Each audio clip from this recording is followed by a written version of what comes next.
to find a reversal for reptilian is a tough one. And in order to make, to make references, they use these other metaphors. The Mars probes, the Russian and the US one, they're gone. They were destroyed. They're history. There's no secret here about, well, it's taking pictures privately. And it doesn't matter whether you believe that or not, it's history. Okay. March of '89, the Russians took pictures. Mars was invaded. We had a human colony there of 300,000, so I'm told. One was underground, one was above ground, Adam and Eve. They're conquered, they're being taken over. The human beings that are from Earth, that volunteered or were kidnapped to go there, are in deep trouble. Many of them have already been eaten, some of them have already been killed. There is nothing we can do here as a race to help them. So Mars was conquered by the Alpha Draconis? That's right. They came in, there's 100,000 of them there. They have approximately 2,111 scout craft there. They're in an area underground that is 64 square miles, known on Mars as the area of Tempe Terra. That's where their base is. It's an ancient base that they had.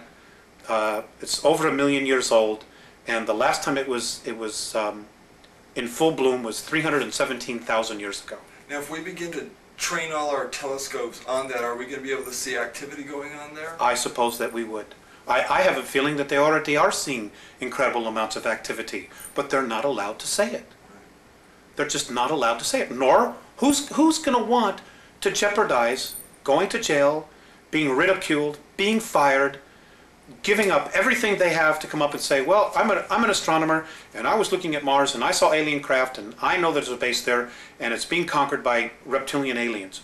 Who's going to have the guts to come up and say it? Nobody in the power elite. Nobody wants to blow their mortgage. But somebody's going to have to, right? Well, yes. But eventually, it's going to be too late by the time they do it. Is that what you're thinking? Yes. And that's exactly what the Andromedans are thinking. About a year ago, on October 24th of 2002, a photograph was taken by the Odyssey spacecraft looking down at 90.3 degrees. And I talked a bit with Art about this and with George, but you guys probably didn't get to see the pictures. This, I think, is the breakthrough we all have been waiting for very, very, very, very patiently. Because in this image, this dawn image, the face, compared to objects except for the D and M down here, and I'll get to that in a minute, the face is extraordinarily bright.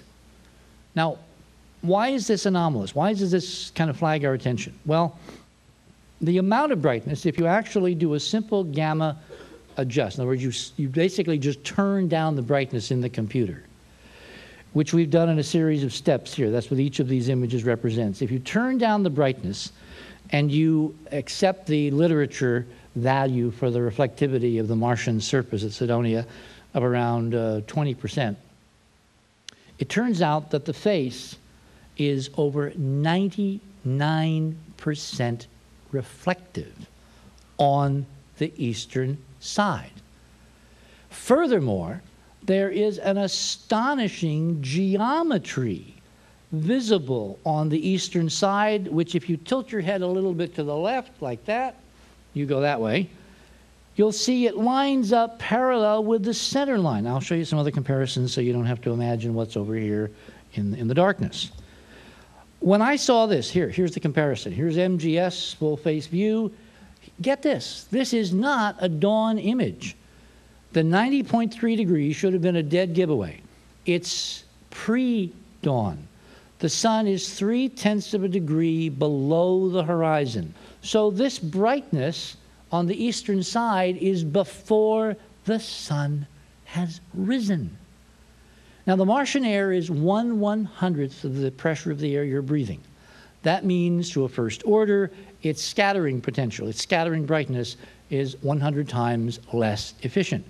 So pre-dawn at 4:39 in the morning, which is when this photograph was taken, Martian time, is damn dark.